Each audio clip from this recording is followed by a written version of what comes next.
Reverendíssimo Padre Nilci, presidente desta celebração eucarística, queridos irmãos presentes nesta igreja matriz, queridos internautas que nos acompanham pela Rede Santa Rita e Radioativa Comunicações. Chegamos hoje ao quinto domingo da Páscoa. E durante todo o tempo da Páscoa, a primeira leitura sempre é do livro dos Atos dos Apóstolos. E hoje nós vemos a escolha dos diáconos. Os primeiros diáconos da igreja são escolhidos aqui pelos apóstolos, né? Eu sempre costumo dizer, esse é o meu modo de pensar, a instituição do diaconato se deu no lava-pés, quando Jesus coloca o avental e passa a servir, passa a lavar os pés dos apóstolos. E depois ele vai para a mesa, e aí na mesa institui o sacerdócio, institui a Eucaristia. Na igreja nós temos 3 graus no ministério ordenado, que é o diácono, o presbítero e o bispo. Vejam bem que o bispo e o presbítero são sacerdotes que se configuram a Cristo, aquele que é o sacerdote. Então ele se configura a essa pessoa de Cristo sacerdote. Ao passo que o diácono não é sacerdote, ele se configura a Cristo servo para se colocar a serviço. E aqui interessante porque nós vemos que havia na igreja primitiva aqueles cristãos que vinham do judaísmo e aqueles cristãos que vinham do paganismo, ou dos gregos e outras nações. E aqui a reclamação era justamente desta parte que vinham dos pagãos, dos gregos. Eles diziam, as nossas viúvas estão sendo deixadas de lado, não estão tendo a atenção devida. Por que isso? Porque naquela época, a gente precisa entender esse contexto, as viúvas, uma mulher quando ficasse viúva, a mulher não podia trabalhar, nós sabemos disso. A mulher tinha que ficar em casa. Então, se ela não tinha um marido, como é que ela ia se sustentar e como é que ela ia sustentar os filhos? Então, a ela só era permitido pedir esmola. Então, as mulheres que ficavam viúvas com suas crianças pequenas, elas tinham que pedir esmola. Então, os diáconos são instituídos aqui, escolhidos, para prestar esse serviço da mesa, auxiliar na caridade os órfãos, as viúvas e tantas outras pessoas que necessitam da mão amiga que ajuda. E até hoje ainda é assim. O diácono na igreja, ele presta o serviço da palavra, que é anunciar o evangelho, que é proclamar o evangelho e pregar a palavra de Deus. Ele presta também o serviço do altar, auxiliando o sacerdote, mas o principal papel, o principal munus, assim por dizer, do diácono é a caridade. É o serviço aos pobres, é o serviço aos doentes, é o serviço aos encarcerados, é o serviço aos mais necessitados, aos refugiados e por aí afora. Semana passada eu não estava aqui, eu tive a alegria de pregar um retiro na Arquidiocese de Uberaba, Minas Gerais, e lá eu pude ver o diacônio daquela arquidiocese, os diáconos, né? Ali cuidando da Caritas, que é esse organismo da igreja que cuida dos pobres, fazendo o trabalho dos diáconos também. Eu pude ver ali diáconos que estão à frente de casas que trabalham com pessoas em situação de rua, pude ver diáconos cuidando de comunidades terapêuticas com pessoas que usam drogas. Então, esse é o verdadeiro ministério que trabalha as 3 dimensões, mas a caridade está em primeiro lugar. Depois, na segunda leitura, o apóstolo Pedro vai questionar, naquela época e serve para nós hoje, será que nós temos Jesus Cristo como pedra angular, como pedra principal, pedra sobre a qual nós construímos a nossa vida, pedra sobre a qual nós nos assentamos, pedra sobre a qual nós colocamos a nossa confiança? É uma pergunta que se faz, porque nós somos chamados a ser também pedras vivas, assim como Cristo, somos chamados a ser templo do Espírito Santo. Será que nós comungamos do mesmo ideal de Jesus Cristo? Nós partilhamos da mesma ideia, Será que nós assumimos o nosso batismo como cristão verdadeiro? Porque cristão não é só aquele que recebeu o sacramento do batismo, é aquele que vive esse batismo. E nós somos chamados a isso. E depois no Evangelho, esse Evangelho é muito importante, muito interessante, né? Porque esse Evangelho, ele nos leva a refletir sobre a nossa vida terrena como uma preparação para a Páscoa, como uma preparação para a vida eterna. Jesus, neste Evangelho, ele ensina para os apóstolos como é esta passagem que nós vamos fazer. Primeiro, Jesus diz assim: eu vou para o Pai. E nós vamos celebrar isso no dia 21 de maio, Ascensão. Ele volta para o Pai e está sentado à direita, como a gente professa o credo daqui a pouco. Mas Jesus acrescenta: eu vou preparar um lugar para cada um de vocês. O que ele estava falando para os apóstolos, ele está falando para cada um de nós hoje. Jesus está lá no céu, preparando um lugarzinho para cada um de nós. É claro que esse lugar não é um apartamento com prédio, não é nada disso. Nós estamos falando das realidades espirituais. É um lugar no coração de Deus, um lugar no coração do Pai. E o coração de um pai cabem quantos filhos ele tiver. E vou dizer mais: um filho não ocupa o lugar do outro. É como se Jesus dissesse: eu vou preparar um lugar e vou personalizar, vou colocar teu nome.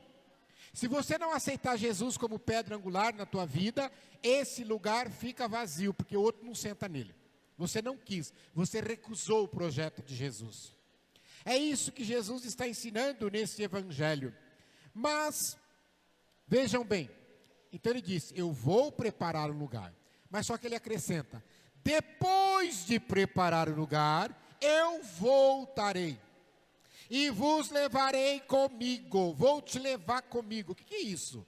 Vou te levar comigo. Ou seja, ele vai nos fazer deixar esse plano terreno e ir para o plano do céu, para as coisas de Deus, as coisas celestiais, chamar-nos à vida eterna.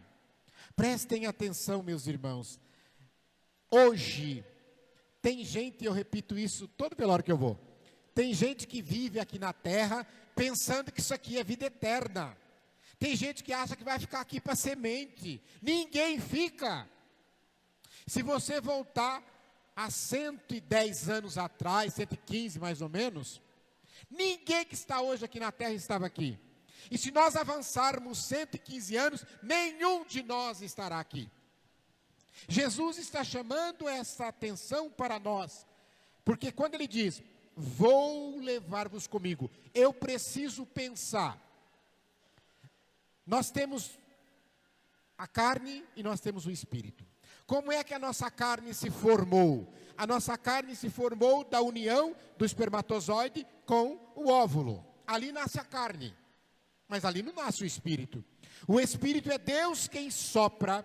Então, a partir do momento da concepção, Deus sopra o seu espírito. Então, nós temos espírito e temos o corpo.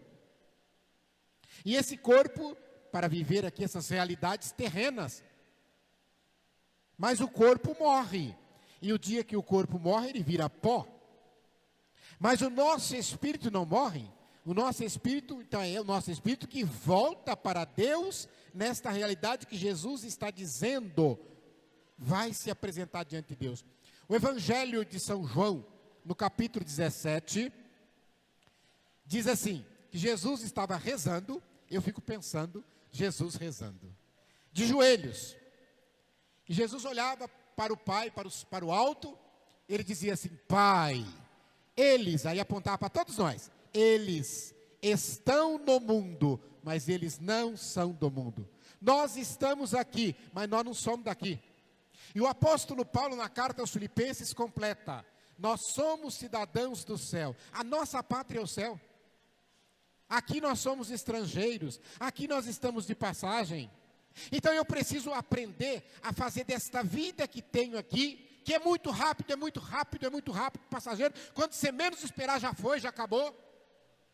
Eu preciso fazer dessa minha vida uma preparação para a Páscoa. Isso é para morrer. Eu preciso me preparar para morrer, porque quem não vive bem, não morre bem. Eu preciso saber disso. Viver esta vida conforme manda o Evangelho, conforme Jesus quer, para que eu possa ter essa certeza de que vou para a vida eterna em Deus. Porque depois que a gente morre, todo mundo tem vida eterna, vocês sabiam disso? Bons ou maus, morreu, tem vida eterna. Só que eu quero a vida eterna no céu, junto com Deus.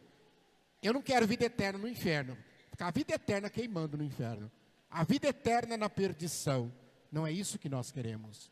Então, quando a gente fala, se você sair aí fora hoje e perguntar para as pessoas, você vai perceber, ninguém quer falar da morte. Se você estiver numa mesa na sua casa, conversando no sofá, numa roda de amigos, no trabalho, sei lá onde, e se você começar a falar da morte, as pessoas, não vou conversar disso não, vou falar coisa boa, porque não está na minha hora ainda. Mas você sabe a tua hora? As pessoas não querem falar disso. As pessoas não se preparam para este momento tão importante que é a Páscoa, passagem da vida terrena para a vida eterna. Precisa sentar e conversar, viu, gente? Se vocês têm medo, medo do quê? Vai acontecer, é uma certeza, então tem que acabar com esse medo. Para não ter aquelas situações, falando no plano material, esdrúxulas. Eu falo que é uma situação esquisita até. Nunca quer conversar de morte. Nunca senta com a família para falar disso. Aí o cidadão morre. Aí a viúva olha para os filhos assim, teu pai tinha plano funerário? Ah, mãe, não sei, ele não gostava de falar de morte. Ai, será que ele tinha? Aí começa a fuçar nas gavetas. E vira gaveta, e vira colchão, e vira não sei o quê. E não acha o plano funerário. Aí sem poder vai lá, paga 5 mil num caixão, paga R$1.000 na sala do velório, paga não sei quanto no cemitério, sem poder, sem ter dinheiro, pede emprestado, faz parcela. Aí depois, quando passam os dias da morte, vamos juntar as coisinhas de papai, a roupinha dele dá lá para a Comunidade Divina Misericórdia. Aí fuçando nas roupas, acha lá o plano funerário, que pagava o caixão, que pagava a cova, que pagava o velório. E não conversou. A pólice de seguro, ele tinha um seguro que ia te dar 100, 200 mil reais. Você acha que a companhia de seguro vai vir atrás de você para falar que você tem um prêmio de 100, de 200? É você que tem que falar para a tua esposa, se eu morrer tem isso aqui, ó. A esposa vai falar para o marido, se eu morrer tem isso aqui.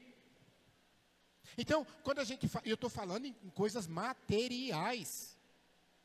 Tem mulher, isso eu já vi, que o marido morreu, ela passou fome, necessidade, teve que juntar para dar cesta básica, porque ela não tinha dinheiro para comprar comida, não tinha dinheiro para pagar aluguel, porque não sabia a senha do banco, porque o dinheiro estava lá no banco. E o marido não falou a senha para ela, não sabia. Então a gente precisa preparar. Agora, isso não é o mais importante, porque isso é material. Nós precisamos nos preparar espiritualmente. Na nossa vida de oração, na nossa frequência à Santa Missa, na nossa sinceridade com Deus, na nossa intimidade com a espiritualidade que Deus quer e espera de cada um de nós. Não é levar de qualquer jeito a nossa fé, não é participar da Santa Missa de qualquer jeito, como uma obrigação, mas não, é viver intensamente, não é tratar a nossa família de qualquer jeito, mas é viver intensamente o amor aos filhos, o amor à esposa, ao esposo, o amor aos irmãos. Vai ter encrenca, vai ter briga, isso faz parte, mas a gente ama. Não se diz que quem ama não briga, briga sim, mas sabe perdoar, porque o amor, ele concede a cada um de nós o dom do perdão. Então, esse evangelho ainda tem um outro discurso. Eu gosto muito de Tomé, porque Tomé é aquele apóstolo que não leva dúvida para casa. Jesus falou assim, não, mas vocês vão para onde eu vou? Vocês sabem o caminho. Vocês sabem o caminho, Jesus diz. Tomé diz assim, mestre, eu não sei não. Eu não sei para onde o senhor vai, como é que eu vou saber o caminho? E aí Jesus dá uma resposta belíssima para Tomé, que serve para todos nós. Tomé, eu sou o caminho. Eu sou a vida. Eu sou a verdade. Quando ele diz eu sou o caminho, significa que se eu estiver com Jesus, não tem como errar o caminho. Se eu estiver em Jesus, eu não errarei o caminho. Posso caminhar tranquilo, com as minhas quedas, com as minhas dificuldades, mas chegarei lá junto de Jesus. E depois Filipe, o outro apóstolo, também disse para ele, né? Eu quero ver o Pai, mostra-nos o Pai. E Jesus então vai dizer, eu e o Pai somos um. Você está comigo há tanto tempo, você não me conhece, você não sabe que eu e o Pai somos um. Aqui Jesus dizendo também da Trindade, porque Ele, o Pai e o Espírito formam o único Deus ao qual nós cremos. Então que essas palavras do Evangelho possam nos encorajar, principalmente esta frase de Jesus, não se preocupe. Não perturbe o vosso coração com a hora da vossa morte, porque se você estiver junto comigo, estaremos no paraíso, estaremos na vida eterna. Não tenhais medo, caminha tranquilamente, porque de braços abertos, Jesus espera a cada um de nós. Lembrando sempre, nesta vida, nós caminhamos. Cada dia que a gente vive, é um passo que a gente dá na direção da morte. É esquisito, mas é verdade. Por isso que a gente lembra, para encerrar, uma canção belíssima, que canta e que diz assim, vocês conhecem, podem cantar comigo. Ela diz assim, ó.